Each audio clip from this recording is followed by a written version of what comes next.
அடே ஆர்சிபி என்னடா போன வருஷத்தோட இந்த வருஷம் கொஞ்சம் ஸ்ட்ராங்கா இருக்கீங்க பிள்ளைங்க.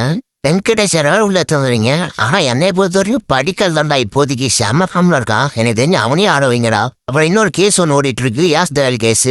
இவங்களுக்கு யாஸ் தயால் ஆடலனாதான் அங்க ஒரு ஹோல் ஒன்று கிரியேட் ஆகும். பிகாஸ் யாஸ் தயால் பர்ஃபெக்டா அந்த டெத் ஓவர்ஸ்ல வந்து யாருக்கிற நெயில் பண்றாருங்க. இவங்க டெஃபினட்டா யாஸ் தயாலை மிஸ் பண்ணாங்க. இப்போ அவர் ஆடலனா பட் ஆனா தலைவன் தான் போய் கேஸ்ல மாட்டிக்கிட்டானே.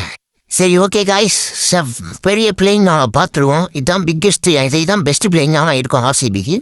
அதுக்கு முன்னாடி அந்த சப்ஸ்கிரைப் பட்டனை மட்டும் அப்படியே தட்டி விட்டுனேன். ஓகே, வீடியோக்குள்ள போயிடலாமா? ஓப்பனிங்ல யாரு? கிங் கோலி தான். 1000 தான் சொல்லுங்க, கிங் கோலி மாதிரிலாம் யாராலுமே வர முடியாது. லாஸ்ட் இயர் நான் ஏதோ ஒரு ஸ்டாட்ஸ் பார்த்தேன், அதிக சிக்ஸஸ் அடிச்சது டிராவிஸ் ஹெட் இல்லையா, விராட் கோலி தான் அப்படின்ட்டு. அவர்கிட்ட எனக்கு பிடிச்ச இந்த டிசிப்ளின் பக்காவான ஸ்கெட்ச் போட்டு தூக்கிட்டு ஒரு மேட்சை. இண்டிவிஜுவலாக பார்த்தீங்கன்னாக்கா அவரோட கிரிக்கெட் எவ்வளோ ஆகுது, அவரோட பிளே ஸ்டைலி அவர் மாற்றிருக்காருங்க. முன்னாடி பெருசாக சிக்ஸுக்கு போகவே மாட்டாரு. பட் ஆனால் அவருக்கு இப்போ தெரியும் ஜென்சி கிட்ஸ் மாறிட்டாங்க, ஃபுல்லாக சிக்ஸ் அடிச்சாதான் இன்னைக்கு மேட்ச்சில் ஐபிஎல்ல ஜெயிக்க முடியும்ட்டு. ஒரே சீரீஸ்லேயே பார்த்துருக்கீங்க, ஏன்னா மொதல் பால்லாம் 4 6 அடிக்க ஆரம்பிச்சாருங்க. இதுதான் அவர்கிட்ட எனக்கு பிடிச்ச ஒரே விஷயம். கிரிக்கெட் எவால்வ் ஆக அவருமே மாற்றிக்கிட்டே இருப்பார் அவரோட ஸ்கில் செட்ஸை. அதனால தான் அவர் லெஜெண்டாக இருக்காரு இன்னைக்கு விராட் கோலி. ஸோ கிங் கோலை பற்றி பேசாமல் எவ்வளோ நேரம் வேணாலும் பேசிக்கிட்டே இருக்கலாம். ஸோ நம்ம நெக்ஸ்ட் பிளேயருக்கு போயிடலாமா? அவரு கூட ஓப்பனிங் பிலிப் சால்ட் தான். பயபுள்ள வெறித்தனமான ஃபார்மில் இருக்கு எப்பயுமே தான். நான் உங்களுக்கு எப்பலேருந்து தெரியும் தெரியல, பட் ஆனால் நான் பிக் பாஸ் லீக் முன்னெல்லாம் பார்த்துருக்கேன். பிலிப் சால்ட்ன்ற பேர் அப்போவே எனக்கு தெரியும். செம்ம பிளேயருங்க பிலிப் சால்ட், ரியலி செம்ம பிளேயர். மேட்சை உடிச்சு கையில் எடுத்து கொடுத்துட்டு போயிடுவாரு. சிங்கிள் அண்ணா கையில் எடுத்து கொடுத்துட்டு போயிடுவார் மேட்சை. 1-1 ரஜத் பட்டிதார் தானே, சேஞ்சஸ் வேணாம். ரஜத் பட்டிதார் 1-1 தான் வரணும் எப்பயுமே. கன்ஃபார்ம் அவங்க டீம் ஸ்டெபிலிட்டி அப்போ நல்லா செட்டில் ஆகும். அவர் ஒரு 10 பால் பிடிச்சிட்டு ஆட ஆரம்பிச்சாருன்னா வெறித்தனமாக ஆடிட்டு போவார். அவர் நிறுத்தவே முடியாது. கண்டிப்பாக ரஜத் பட்டிதார் 1-1 வந்தே ஆகணும். பயபுள்ள இறங்கி அடி போகல. நெக்ஸ்ட் 2 ரவுண்டில் தேவ்தத் படிக்கல் ஆர் வெங்கடேஷ் ஐயர். பட் நான் ஃபர்ஸ்ட் சாய்ஸ் தேவ்தத் படிக்கல் தானே. செம்மையா ஆடிட்டு இருக்க அந்த பையன். ஏன் இன்னும் இந்தியா காலப்புன்னு வரலன்னு தெரியல. டெஸ்ட்ல டெஃபினட்டா அவருக்கு சான்ஸ் இருக்குன்னு நினைக்கிறேன். சாய்ஸ் யோசனை இல்லை. வேற டாபிக்குள்ள போகிறோம். அதான் Devdutt Padikkal or Venkatesh Iyer. But mostly 90% Devdutt படிக்கலுக்கு போங்க. வெறித்தனமா ஆடிட்டு இருக்கான் கிரிக்கெட். அவன் வெங்கடேஷ் ஐயர் 7 கோடி கொடுத்து எடுத்துட்டோன்றதுக்காக அவர் ஆட வச்சிடாதீங்க. ஃபர்ஸ்ட் தேவ்தத் படிக்கலுக்கு சான்ஸ் தாங்க. என்னோட லெவலில் தேவ்தத் படிக்கல் தான் நம்பர் 4. நம்பர் 5 டிம் டேவிட் மாமா, சிங்கப்பூர் மாமா. என்ன சொல்றதுங்க இவ்வளோ பத்தி? இறக்கி விட்டா பிடிச்சு மேஞ்சிக்கிட்டு இருக்கான். அதுவும் இப்போ ஆஸ்திரேலியாவோட மெயின் ஃபினிஷரே இவன் தான். டிம் டேவிட் பேரை கேட்டாலே பயமாக தான் இருக்கு கொஞ்சம். கரண்ட் வேர்ல்டு ஃபினிஷர்ஸ்ல என்ன கேட்டால் இவ்வளோ நான் ஃபேவரட். நெக்ஸ்ட் ஹார்திக் பாண்டியா இருக்காரு. ஹார்திக் பாண்டியா, டிம் டேவிட் பயங்கரமான ஃபினிஷர்ஸாக இருக்காங்க இப்போ கரண்ட் வேர்ல்டு கிரிக்கெட்ல. ஆனால் ஆர்சிபி டிம் டேவிட் வச்சுக்கிட்டு பெரிய பெரிய ப்ளஸ் ஆகுது. Number 6 Jitesh Sharma. T20 world கப்பில் ஆடி இருக்க வேண்டிய அந்த பையன் பாவம் மிஸ் ஆயிடுச்சு தெரியாம. அவரோட தப்பு எதுவுமே கிடையாது. பட் ஜிதேஷ் சர்மா செம்ம பிளேயருங்க.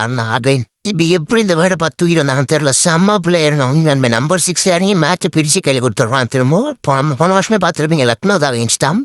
நம்பர் 6 ஜிதேஷ் சர்மா செம்மையா இருக்கு. அவனு நம்பர் 7 குணால் பாண்டியா. செங்கல் அடிக்கிறான். ஒரு மேட்ச் வந்து இறங்கி பவுலிங்ல அவரோட அந்த ஸ்டார்ட்டை பக்காவாக ஃபீல் பண்ணுறான். கூட ஒரு 4 ஓவர் போடுறான். திடீர்னு அந்த 4 ஓவர் போட்டு வேற மாதிரி போட்டு தரோம். பேட்டிங்ல கொலாப்ஸ் ஆச்சுனாக்கா முன்னாடி இறங்கி ஒரு 70 ரன்ஸ் அடிச்சு தரோம். போன வருஷம் 2025 ஐபிஎல்லே.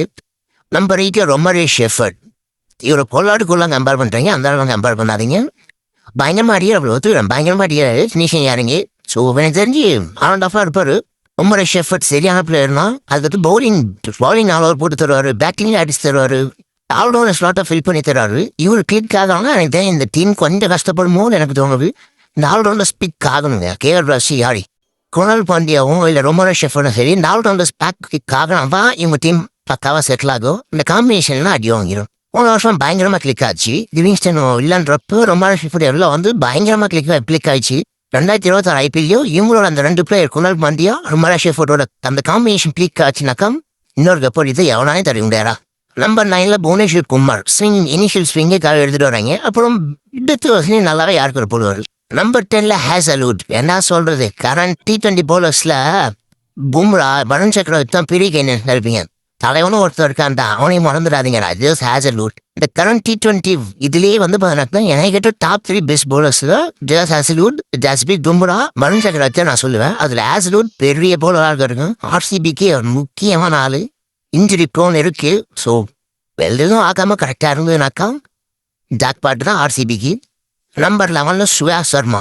இவங்களோட மொத்த ஸ்பின்னர் சுயாஷ் சர்மா நம்பியே போயிருக்காங்க. போன வருஷம் செம்ம டீசெண்டாக பவுலிங் போடுறாங்க. இல்லைனா சொல்ல வராது, செம்மையாக பவுலிங் போட்டாரு சுயாஷ் சர்மா போன வருஷம்.